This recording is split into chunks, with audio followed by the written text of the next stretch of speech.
And we're back. Mike Cernovich, Cernovich.com. We will be watching the Trump, I guess not really press conference, Trump event, Trump talk. Call it what you will.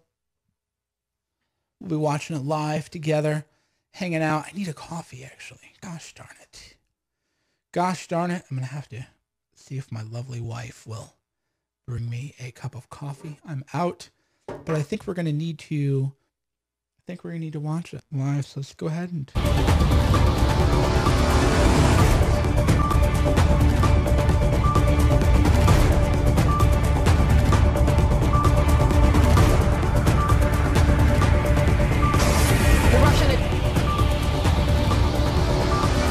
all right, so Trump is not ready yet.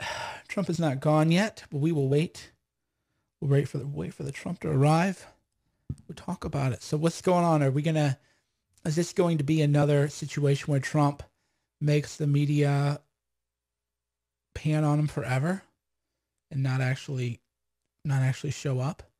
That would be kind of funny, actually. That'd be amusing today. How's everybody looking tonight? I thought you were over politics tonight, Mike. Okay, I'm gonna block you. We'll just block the haters. We just block the haters right away. So just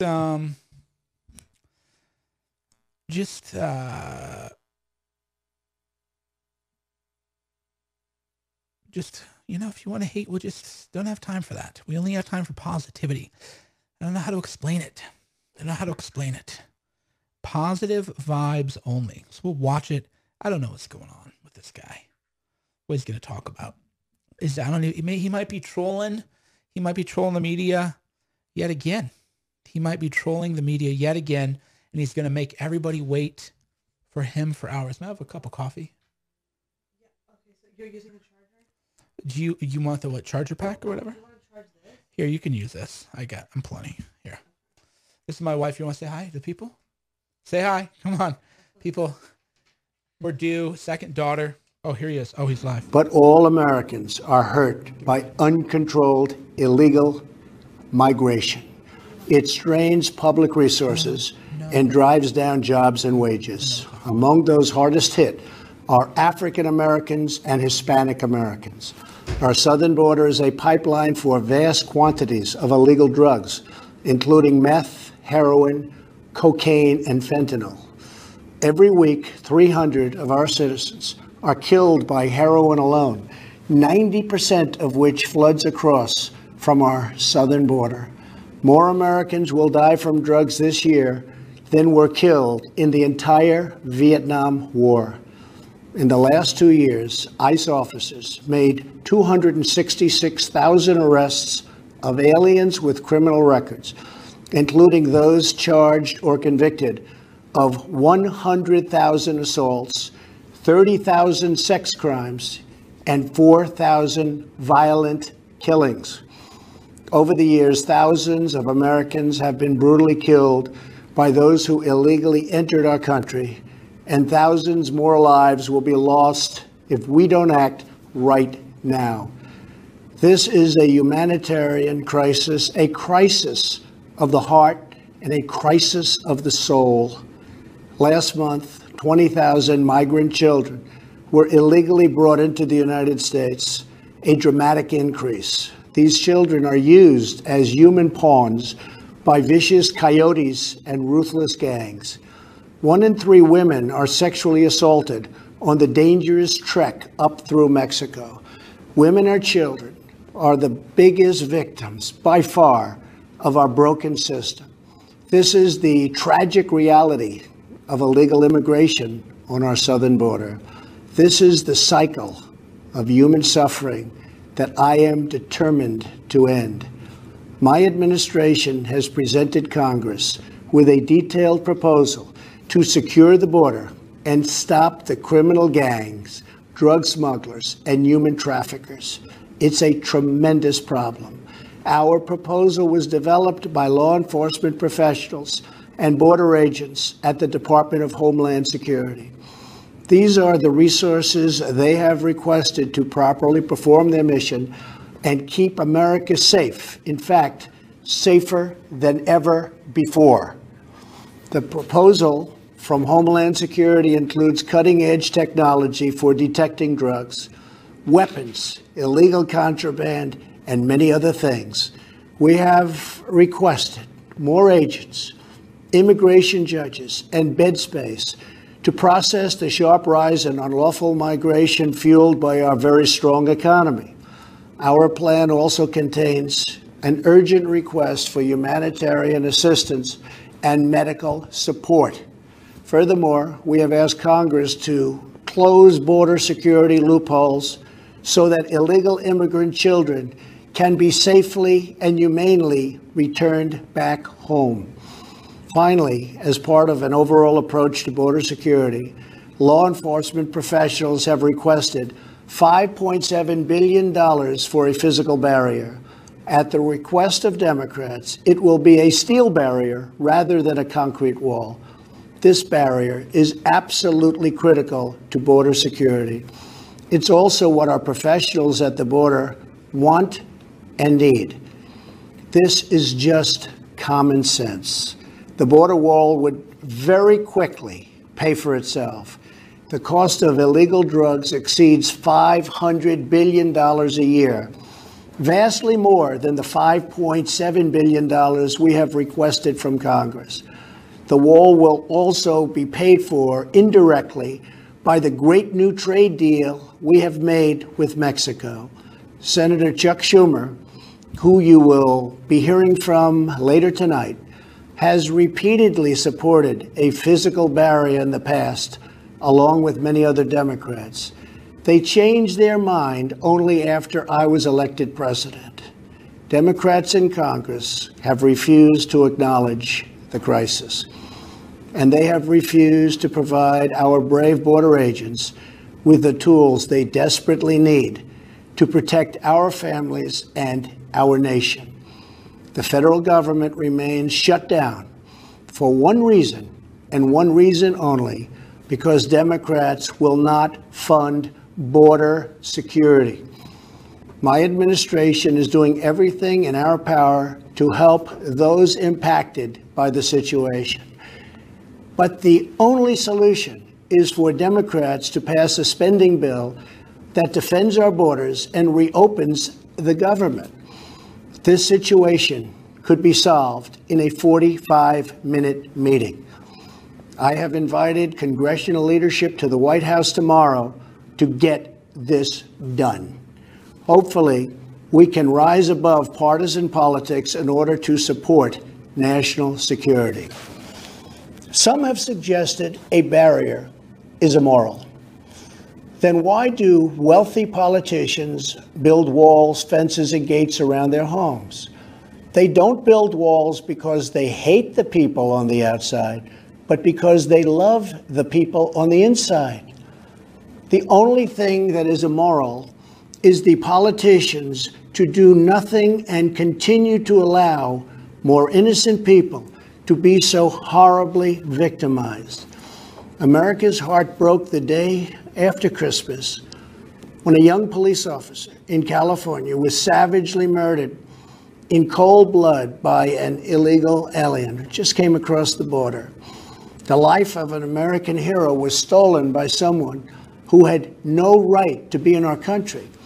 Day after day, precious lives are cut short by those who have violated our borders. In California, an Air Force veteran was raped, murdered, and beaten to death with a hammer by an illegal alien with a long criminal history. In Georgia, an illegal alien was recently charged with murder for killing, beheading, and dismembering his neighbor. In Maryland, MS-13 gang members who arrived in the United States as unaccompanied minors were arrested and charged last year after viciously stabbing and beating a 16-year-old girl. Over the last several years, I've met with dozens of families whose loved ones were stolen by illegal immigration. I've held the hands of the weeping mothers and embraced the grief-stricken fathers. So sad, so terrible. I will never forget the pain in their eyes, the tremble in their voices, and the sadness gripping their souls. How much more American blood must we shed before Congress does its job? To those who refuse to compromise in the name of border security, I would ask, imagine if it was your child, your husband, or your wife whose life was so cruelly shattered and totally broken. To every member of Congress, pass a bill that ends this crisis. To every citizen, call Congress and tell them to finally, after all of these decades, secure our border. This is a choice between right and wrong, justice and injustice. This is about whether we fulfill our sacred duty to the American citizens we serve. When I took the oath of office, I swore to protect our country, and that is what I will always do. So help me God. Thank you and good night. Oh, okay. That was quick. All right. That was a quickie do. All right, friends. What did you think of the Trump address? I will tell you what I thought about it. I think that he looks a little tired, actually. He was doing some kind of, like, his nostrils or something were I don't know. He has that. Sometimes he had it in one of the debates where he gets a little congested. He felt a little, his energy felt a little tired to me. So how do you feel about this? How do you feel about the speech, what he did? It was a little short. Yeah, it was definitely, I was surprised by that. I was surprised by the brevity of it. And I'm not sure, I'm not sure how I'd rate it, actually. You tell me what you think. On a scale of 1 to 10, how would you rate his speech? So I'll read comments from people that I actually know and respect, including Patrick says one of his best moments. Okay. That wasn't my perception of it, but I'm interested in the viewpoints of people I respect. I thought he felt a little flat, but other people, other people have their own points of view. Yeah, that he gets that from time to time. There's all these conspiracy theories, and people say it's Adderall, and this is a lie. Trump doesn't do drugs. He drinks a lot of Diet Coke. So Ali says calm but not emotional. He would have gone emotional. Yeah, I felt a little flat. Like I said, it felt flat. I didn't. One way of evaluating speeches is to ask yourself, how do you feel after you've finished watching it? Because speech has a physiological effect on your brain. Do you watch it and feel like hyped up? Do you feel resolute? Do you feel a lot of resolve? How do you feel when you watch a speech, right? That's my test of a speech.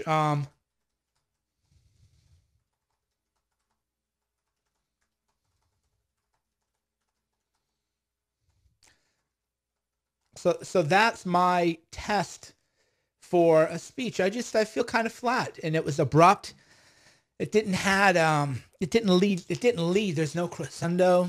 And again, Trump's skill is never necessarily that he was a Martin Luther King level orator. His public speaking is, in terms of giving a speech, not usually at the level of the great orators, but he's reading a crowd. He's a 10. The vibe of the crowd. Trump's one of those people, he needs the vibe of the crowd. The back and forth, the energy of the crowd, he very much feeds off of that. And he isn't a figure like Cicero or someone they're gonna have their speeches transcribed. Have you ever read? Oh, there's a great book out there, like The Great Speeches. You should all read this. I did all this stuff in my 20s. Probably that's why. Lend me your ears. Greatest speeches in history. That is Trump. That is not Trump's style, right? You're not going to clip together a Trump speech, but he's still a highly effective public speaker. And I think that's a point lost on a lot of people, is you can be an effective speaker. You can be an incredibly effective speaker without being an excellent orator. And that's what it is with Trump. So I'm going to go ahead and return your comments. Sorry. I'm reading here. On a scale of 1 to 10, with 1 being terrible and 10 being amazing, how would you rate Trump's speech? Again, 1 would be that was terrible. 10 would be that was historic. It'll be studied in the ages. How would you rate it on a scale of 1 to 10?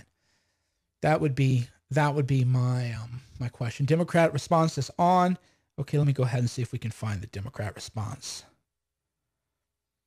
Let's go see. Let's go find the let's do the Democrat response now. Hard to find this stuff. One of the things that Twitter did was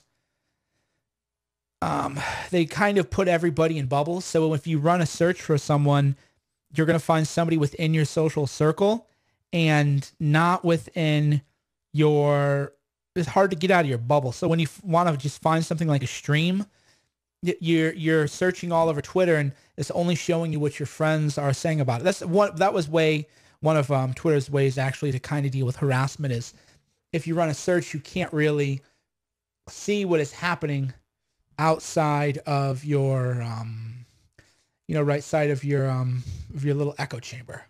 So pros, that's what I mean. There's always going to be pros and cons. And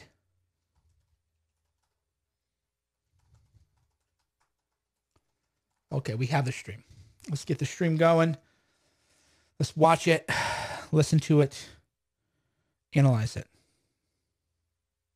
This mess? Well, there's an obvious solution. Separate the shutdown from arguments over border security. Oh, separate shutdown. There is bipartisan legislation supported by Democrats and Republicans to reopen government while allowing debate over border security to continue. They don't look good. There is no excuse for hurting millions of Americans over a policy difference. They don't look healthy. Federal workers are about to miss a paycheck. Some families can't get a mortgage to buy a new home. Farmers and small businesses won't get loans they desperately need. Most presidents have used Oval Office addresses for noble purposes. This president just used the backdrop of the Oval Office to manufacture a crisis, stoke fear, and divert attention from the turmoil in his administration. My fellow Americans, there is no challenge so great that our nation cannot rise to meet it. We can reopen the government and continue to work through disagreements over policy. We can secure our border without an ineffective, expensive wall. And we can welcome legal immigrants and refugees without compromising safety and security. The symbol of America should be the Statue of Liberty, not a 30-foot wall. So our suggestion is a simple one. Mr. President, reopen the government and we can work to resolve our differences over border security, but end this shutdown now. Thank you. So there you've had it. We've heard from the president. That's sort of boring. It sure does not. That's a little boring to me, but it does seem to indicate that we are at a stalemate. It does seem to indicate that we're at a stalemate. There's not going to be a foreseeable end to the shutdown, which I think is interesting. But that was a low energy speech by Pelosi. They should have had AOC give the speech. That was not a it's not a good. That wasn't a good. That was not an effective speech response. So I would say tonight, kind of boring. I don't really feel anything. And when you watch, you should feel a certain way. That's part of the persuasion. Your job as a persuader, and that's, of course, the Trump's job as the persuader in chief, is to persuade people. We're going to take some calls now. I'm going to hear from you. What did you think of the speech? If you're on Facebook, like and share this video. Hit me an emoji. How do you feel right now? Thumbs up, heart, angry, crying, the ha-ha emoji. What do you think of my hair? How great does my hair look right now? Phone number is 866-438-1487. I'll give you that number one more time. It is 866-438-1487. Just give me a call. We can talk about We can talk about what we just watched. We can talk about the speech. I can get this ridiculous earpiece out of my ear and let my ear breathe. And let's go ahead and let's turn to Twitter. And let's see what Ann Coulter has to say. If Trump's proposal is self-evidently absurd, why is the entire MSM spent every moment of the past 3 weeks making arguments against it? One of the, this is what I find interesting, is the wall would be a jobs creation program. It's Keynesian, corporate welfare. So why is it that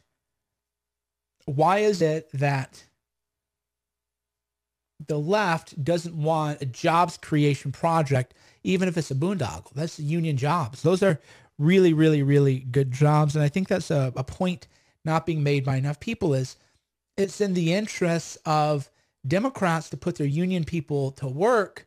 And what better way to do that, of course, than a wall? I myself have said I don't believe there will be a wall. If I'm proven wrong, then that's fine. It won't bother me. But I said from the get-go that there wouldn't be a wall.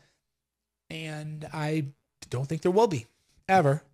But people are saying my hair looks good. Yeah, thank you. I've been getting a lot of hatred on Twitter from people about my hair. Largely jealousy. You know, they just wonder how I get it to look. So I showed people my process for doing my hair and how I'm able to just make my hair look this good and fluffy. I even shared a product that I don't sell, by the way. You got to go to twitter.com and find that. Okay, we got a caller. Indianapolis, Indiana. How you doing? Hey, Mike. How's it going? Doing well. So I was just sort of curious if you saw Will Chamberlain's thread on sort of how Trump should use a national emergency authority to build the wall, and if you think it's going to end up in that scenario, or where do you think this is going to go? Okay, that was so the question is, Will Chamberlain did a video or a series of tweets, and I think he also did a Periscope on how Trump could declare national emergency and build a wall using that, and it was well argued and cohesive. Will Trump do it? I don't know. I haven't seen the kind of resolve that a lot of people that they see. I don't necessarily see. I don't think he will, but I think he does indeed have more power than he's using. I actually think Trump's number one criticism that you could make about Trump's presidency is that he never fully executed his powers and never really seemed interested in learning about his powers and learning what he can do. So great thread, though. Will Chamberlain's a great commentator. Thanks for your call. Dayton, Ohio, how you doing? Hey, Mike, doing really well. Thank you very much for helping me and my family sort through a lot of the fake news on both sides this week about immigration. Really appreciate that. Thank you, sir. My question is around the humanitarian issue that the President Trump brought up. I think you've addressed it as well. So the question I have for you is this. He mentioned that a lot of, 1/3 of women are risking sexual assault to get to this country. If that's the only way that they can seek a better life for themselves and for their families is to take the illegal immigration route, is a solution around immigration making it easier to legally immigrate, to safely immigrate? What would be like a humanitarian, even classical liberal response to the immigration issue and the concern about women and families who want to build a better life? You know, sir, you make a great point, and I've never found it compelling for example, when the number's actually 80%. I just posted a link of all sources to Huffington Post. So you know that their numbers are inflated, but we do know there's a rate problem. So I've never really found that a compelling argument against it, because you're kind of saying, well, women know they're going to be raped across the border in America, so we need to protect them by not letting them in. But if they're willing to risk that to get to America, then that seems like the more humanitarian thing to let them in. See, that's the problem with the immigration debate, is we don't have... Here's the truth. Here's the truth. The world is a terrible place to live outside of a few select countries. If you're born in most countries, you are just going to have a terrible go at life. But we live in such a dishonest world where we have to say, well, but America's an evil, oppressive state. I've always said, well, wait a minute, which is it? It's not humanitarian to deny people entry to America, but America's a white supremacist, fascist, Nazi nation.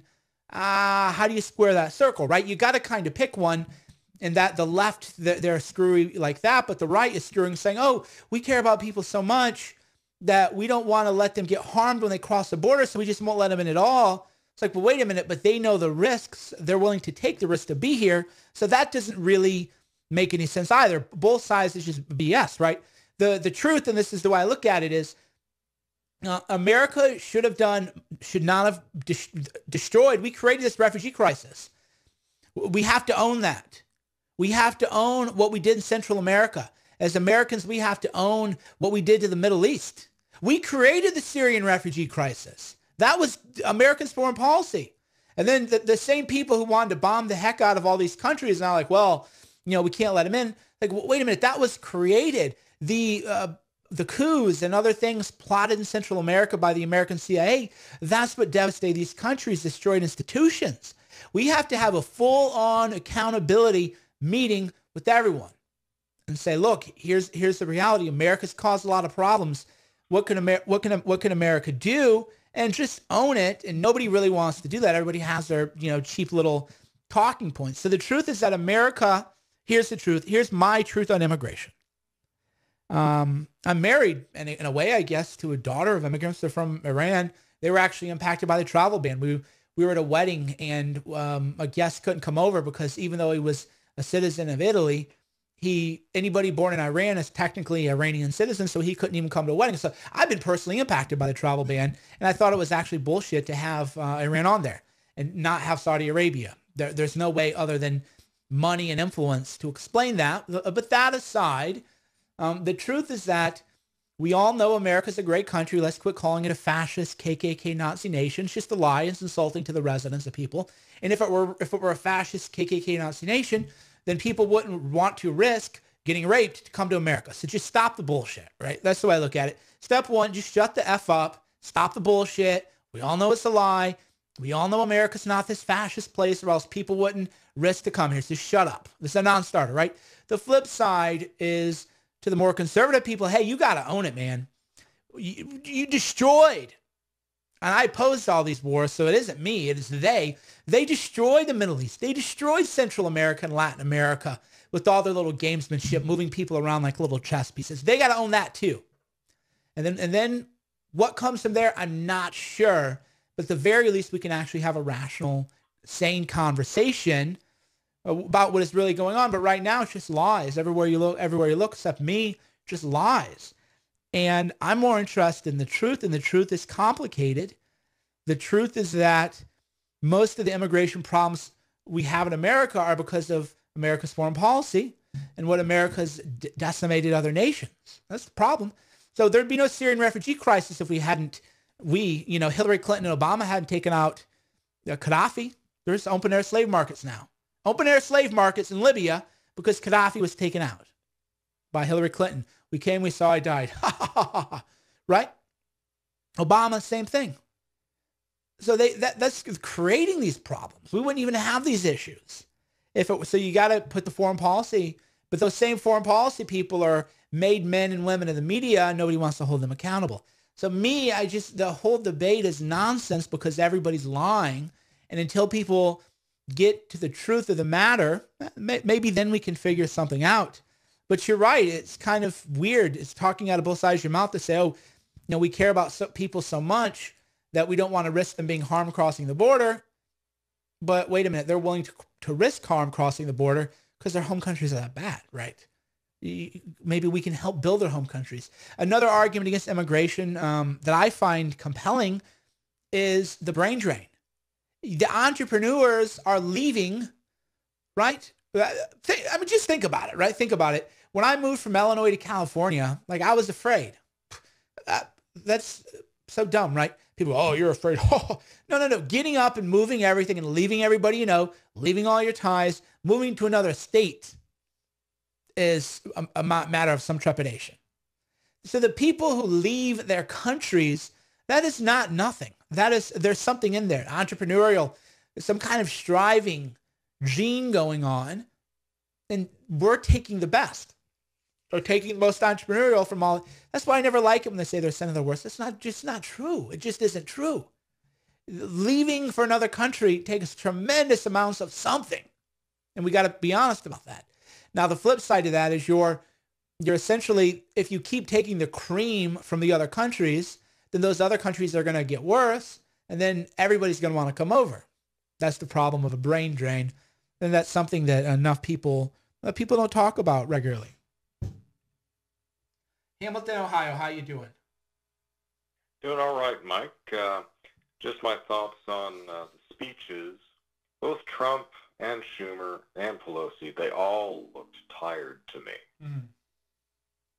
Yeah. And I was just thinking, is like the only person in the U.S. government right now who's not exhausted, like AOC? Is she the only one who has any energy? It kind of looks like that to me. Well, yeah, so they all look tired, and that's part of this is a grind.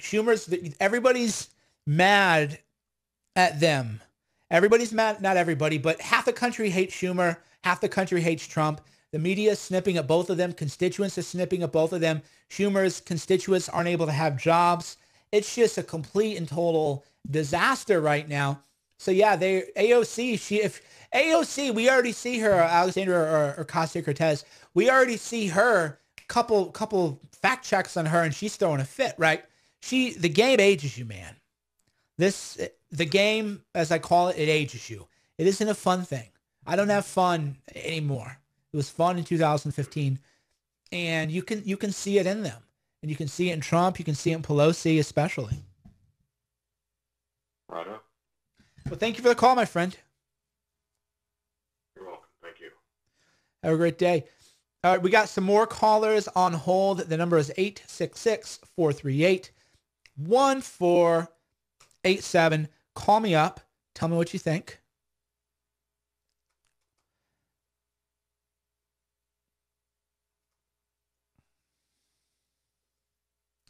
And we'll take your calls.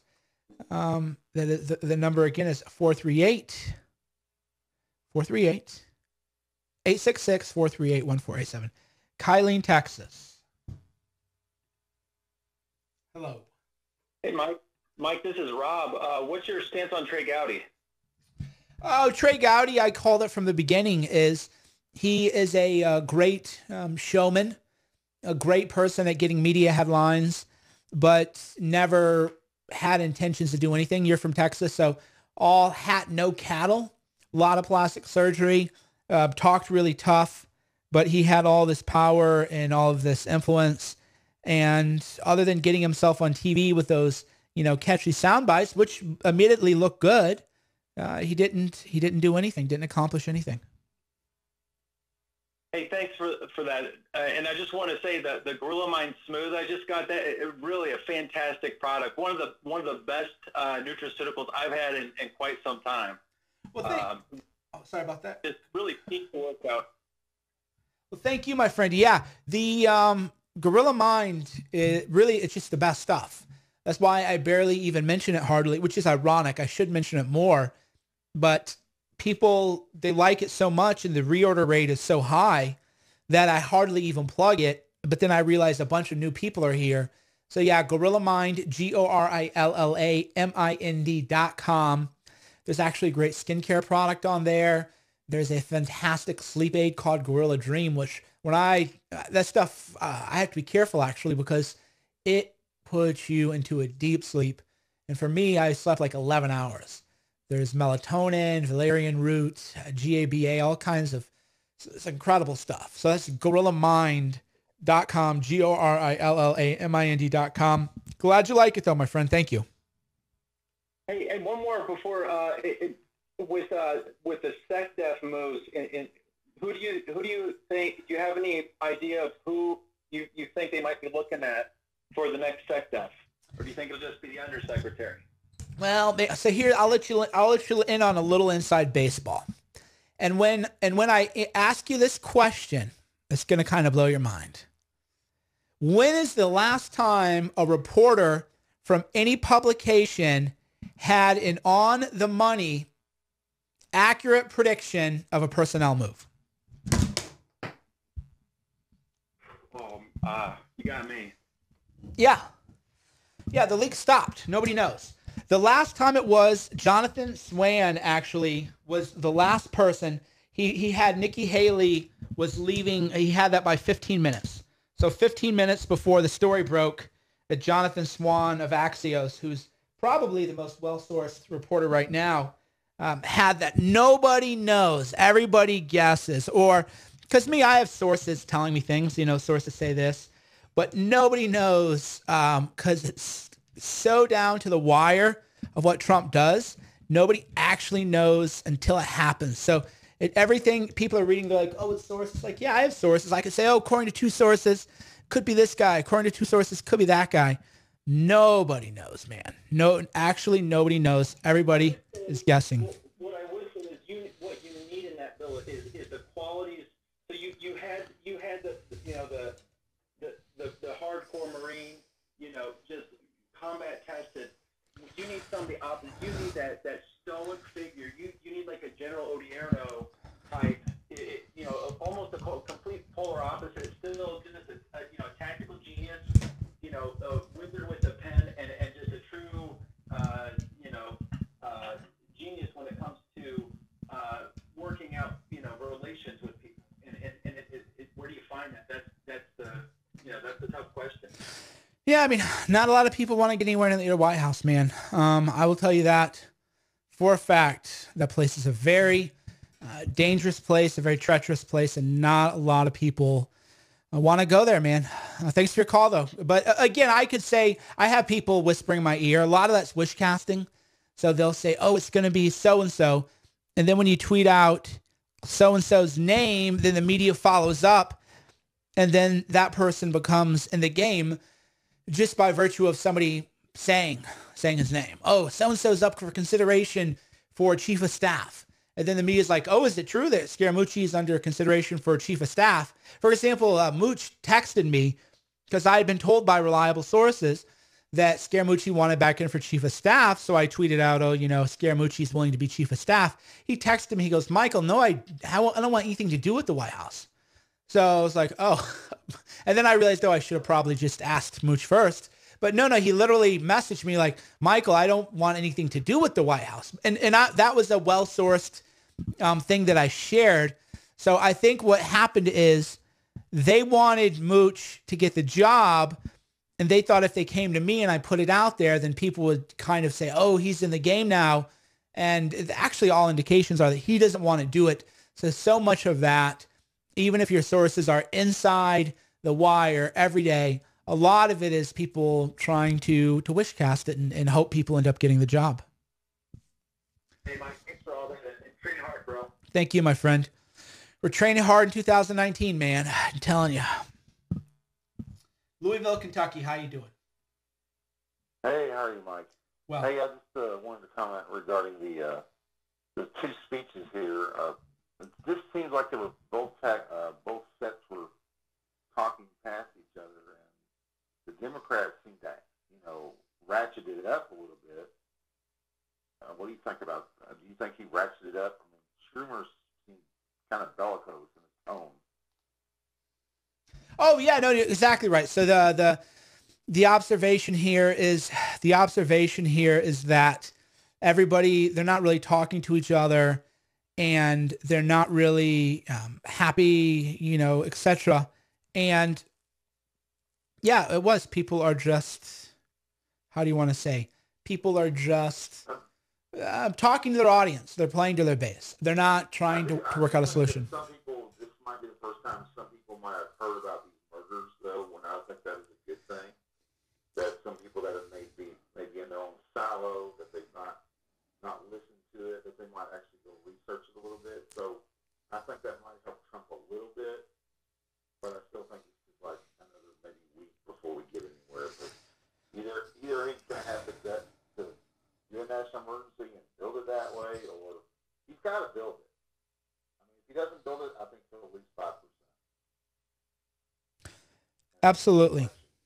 Yeah, I mean, there's a lot. Yeah, there's a lot of things. Absolutely, there's a lot of things, and one of them is they haven't gone where they need to go. So when anything happens that can be blamed on Trump, the media, they just work to pin everything on Trump.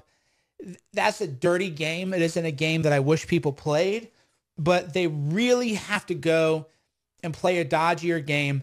Get the angel moms on, get the people on to talk about the loss they suffered, the murders, everything they faced. And then they have to say, Trump should have had an angel. Here's what Trump should have done. Trump should have got up from his seat, had an angel mom take the seat, and an angel mom should have said, Chuck and Nancy, my son was murdered by a criminal who had committed heinous crimes, and he was in the country illegally, and he was only allowed to remain in the country because of sanctuary city policies. What would you say to me? Wouldn't they compare McCarthy if he had done that? Wouldn't they do the hey, Shane Star? Wouldn't they go down that route if he had done that? I mean, they do that now, right? I mean, that's the whole thing, that there's still this conventional playbook about Trump where they're like, well, if he did that, then they'd really go after him. It's like, oh, they would really go after him. There's going to be more bad press. They're going to call him Hitler. Now they're going to call him McCarthy, right? That's what I'd have done. I just would have said, ladies and gentlemen of the nation, I would like to introduce you a special friend of mine. Get up, leave the seat. The angel mom sits down. The angel mom addresses the nation. She demands that Chuck and Nancy respond to her. Fade to black. Now we're moving, bro.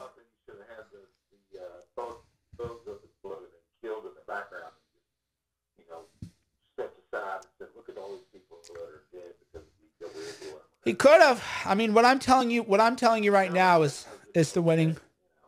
I'm telling you right now, the winning move is what I just said. That would have been unprecedented.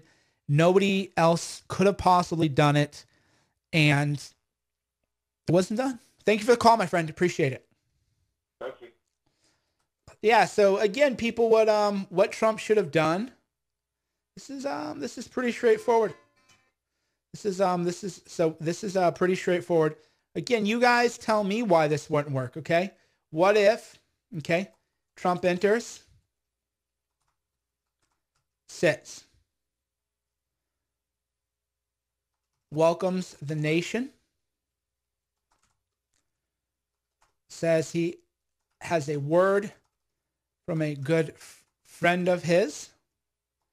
He gets up. An angel mom sits down,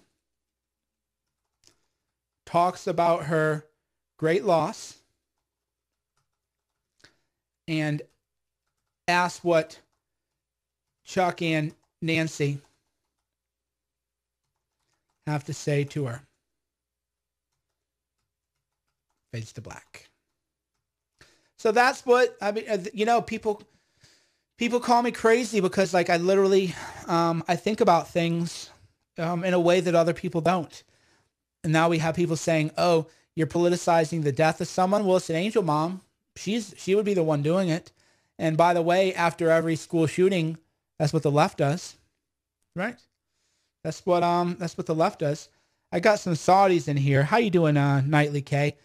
I don't know if the Saudis are mad at me about something. Usually. She's been trolling me. If it's really her, there's always 90K has a profile, and it could be just a fake one. But yeah, Trump sits down, welcomes the nation, and says, "I have a friend you hear from." Puts an angel mom on there. The angel mom talks about the death of her loved one, and then she demands Chuck and Nancy answer her. Then what do? See, that's the way I think, though. There's a reason that I'm me and other people are who they are. Is that's the way I think. That would be mimetic disruption. What would he have done then? Is the media going to cut away from the angel mom? Right? They're going to cut away from her. What are Chuck and Nancy? They're not ready to talk to the angel mom. So Trump has been playing a traditional playbook. Trump is playing a traditional playbook. Everything is conventional. Everything is boring. And that's the problem. CNN could edit her out. Let them do it. Right? Let them do it. So that's what I would have done. But nobody even thinks like that. Because I always think in terms of disrupting the narrative, medic warfare, creating new narratives. And to create a new narrative, you don't have to answer what they tell you to do. You can answer whatever you want to answer. That's the difference. People don't understand. All right, Will Chamberlain's here. How you doing, Will? What'd you think of the speech, Will? On a scale of 1 to 10, what'd you think of the speech? On a scale of 1 to 10, Will and everyone else watching, what did you think of the speech? By the way, if you're on YouTube, hit the like button and hit the subscribe button. The YouTube anti-Semitic trolls are out as usual, paid by special interest groups to try to discredit me. So I will do the usual. If you don't actually like Jews, you got to just not read me. And I don't even believe you're really fans of me. I believe that you're paid agents to make me look bad. So they can say, oh, look who comments on a Cernovich stream. But just to be clear, I don't want you. I don't need your views. You're making the world a worse place. Go make it a worse place somewhere away from me. If you want to call in, 866-438-1487. I'll say it one more time. 866-438-1487. Give me a call. In the meantime, I'm reading your comments on a scale of 1 to 10. I do not think Trump will be impeached in 2009. There are a number of things that I believe is true. I do not believe there will be a wall built. I do not believe Hillary Clinton will ever be locked up. And I do not believe Trump will be impeached in 2019. Impeachment is a fight he wants. Nancy and Chuck are too smart to give Trump the fight he wants. And impeachment is great for Trump. It might seem counterintuitive, but we're in an unusual situation because the nukes have already all been launched at Trump. You're a Nazi, you're a rapist, you're a KKK, you're evil, you're a fascist dictator, destroy your family, destroy your friends, destroy your inner circle, make it so nobody wants to be near you, you have bad breath, your hair is ugly, you sniffle too much, everything has been launched at him. Now, the shot in the arm would be impeachment. So if you're a Trump supporter, you should want the Democrats to impeach him. That's counterintuitive thinking to most of you. If you watch the news, if you watch my Periscope, it's like, yeah, of course. If you support Trump, you would want impeachment proceedings to move forward because you know what that would look like and you know how Trump could use that to his advantage. So that's where we're different, a little bit different here. If it's your first Periscope with Cernovich, is we think about things and we look at the world a little bit differently. By the way, if it's your first Periscope here, first live stream, press 1. If you're new here, press 1. If you've been here before, press 2. If you're new here, press 1. If you've been here before, press 2. We got more calls. I'll take your calls. I'm drinking coffee. Santa Ynez, California. How you doing? Hi, Mike. Thanks for taking my call. Sorry, I have. All good, my friend. Calling because, I was on like a CBS Periscope that was showing it, right? And trying to get everybody's just throwing out this same old stupid comments you get to here, just general throw out comments, anti-Trump stuff. And it's just, I'm at my wit's end with Americans, left and right, that think that it's a left-right issue, that everything is a left-right issue, that we are to be, divided, and it's pissing me off because nobody's understanding that they're suckers for exactly what they want. They want us to infight. They want us to do that to distract from the fact that they all are smoking cigars at the end of the day together. Right. Including media, including Fox and CNN and all that. They're not and they're getting us to infight when there's things that should be uniting us. And Ali mentioned on his scope a few times, and I was stoked, but nobody seemed to pick up on it. That why aren't we pounding it in about the humanitarian crisis of the folks that are en route here? And I've worked with illegals here in California. Mike, I grew up in Orange County, right by you in Tustin. But I'm doing a job that it kills me every day. I'm with illegal moms and their brand new babies. At least 2 new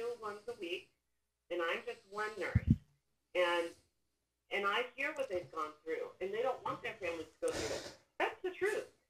That is not a left-right issue.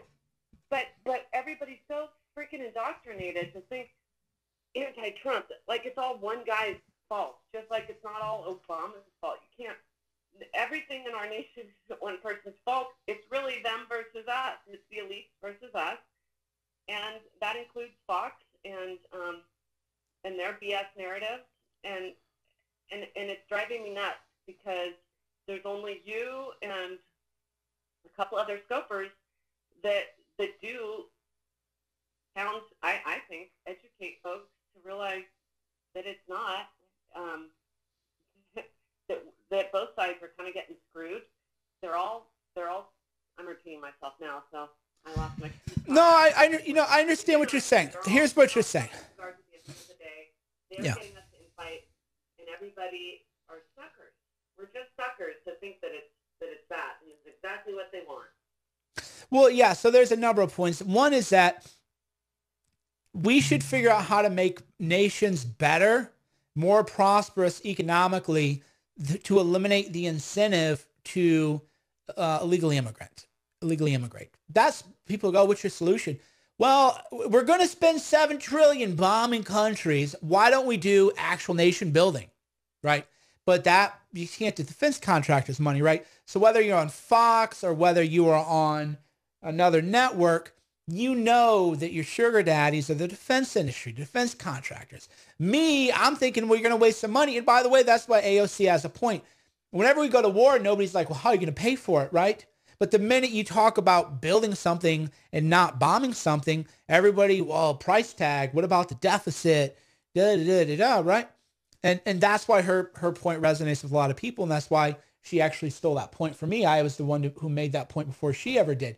And that's my point as well. If we're going to build nations anyway, why don't we quit bombing them? And economic incentives, economic zones, I don't know, but that's the way we should be talking about. We should not be talking about bombing any place. We should build it. I mean, imagine the world we would be in if we'd taken the $7 trillion, stayed out of Iraq and Afghanistan, and just paved the roads in America, fiber optics, technology, technological grants. What if we'd have kept that money here? We'd be living in the future. Nobody thinks living in America is the future. Now, everybody goes to Japan, right? Everybody goes to Japan. They go, oh my God, I was in Japan. It's like living in the future. Nobody says when they come to America that America is the future. Nobody says that. Think about that. Santa Monica, California. How you doing? Hi, it's Eric. Okay, we can't. You're way too staticky, my man. All right, Eric, we tried, but you were way too staticky. Bordentown, New Jersey. How you doing?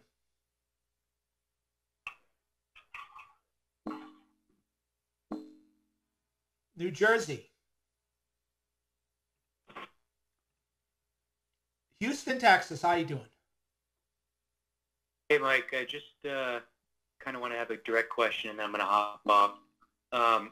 What options are there if Trump decides to bypass Congress and just go with the humanitarian crisis route? Is there any leverage play to try and stop that? Good point. The Democrats will sue. There'll be lawsuits. Maybe a judge will enjoin it, but that's the real power move. Will Chamberlain, again, had excellent analysis of that. And there's a office within the White House, as the White House counsel, but there's also the Office of the Attorney General's office and the Office of Legal Counsel, and they should get a opinion from the Office of Legal Counsel, OLC, and say, can we do this? And if so, what will happen? That would be the true power move. Thank you for the call, my friend. Always a pleasure talking to you, my friends. If you're watching on the new audio Periscope, I'm going to shut that one off. All right, we shut off the old. So we ran multi periscopes, right? We ran a number of periscopes, and we turned that one off. New audio. That's better because we don't need the better audio anymore. We don't need the better audio anymore. We have the good audio. So let me see. I'm gonna read some of your comments. I'm gonna read some of your questions. I'm gonna read some of your comments, some of your questions. Then we'll wrap this bad boy up. That'll be a special. By the way, so if you're on YouTube, hit the like button. Hit the subscribe button. If you're on Facebook, hit the like button, hit an emoji. You name it. You name it. You give me the emoji. Mike, you haven't blocked on Periscope. Well, you probably insulted me or said something that I didn't like. I'm pretty quick with the block button. So if you're thinking you're in a bad mood and you're going to come in and you're going to insult me and whatnot, if that's your thing, if that's what you want to do, hey, man, that's your thing. You do what you want to do. You do you. But I have a quick block button. So if you're in a bad mood, don't know what to tell you. All right, my friends, thanks for watching. Glad everybody watched me. Be sure to check out gorillamind.com, GORILLAMIND.com. You heard the people earlier. Just really great stuff over there. There's a skincare line. There's a fantastic Gorilla Dream. It's called Sleep Aid.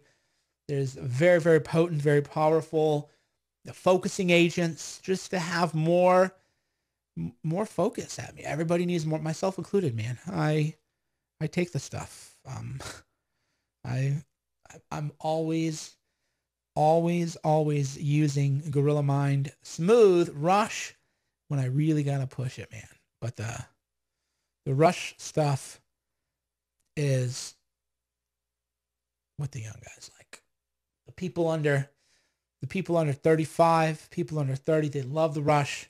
Me, I prefer the Smooth, but the Rush is good. The Rush is good too, but you can find all that at gorillamind.com, GORILLAMIND.com. Thanks for watching. I enjoyed talking to you as always. Maybe I'll do another Periscope after this one. About what? I don't know.